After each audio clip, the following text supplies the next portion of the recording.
Pritin e ADS-s, minjerës Florinit e Dirams, nuk ka një vendim të Këshillit Ministrave, i cili do të pasyron të qartë kompetencat e këtij institucioni.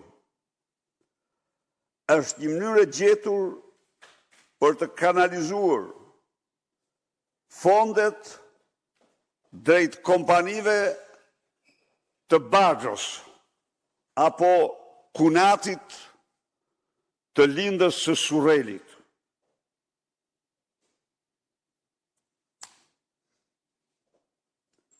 Pa asnjë mekanizëm kontrolli, si në rastin e kompanisë Kajo, të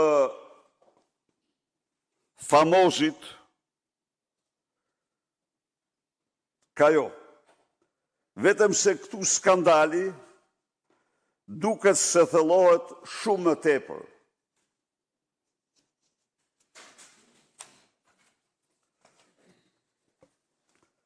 Si që tha më lartë, për ADS-n nuk ka asnjë ligj dhe asnjë vendim qeverie që të përcaktojë dhurmëtarinë e saj.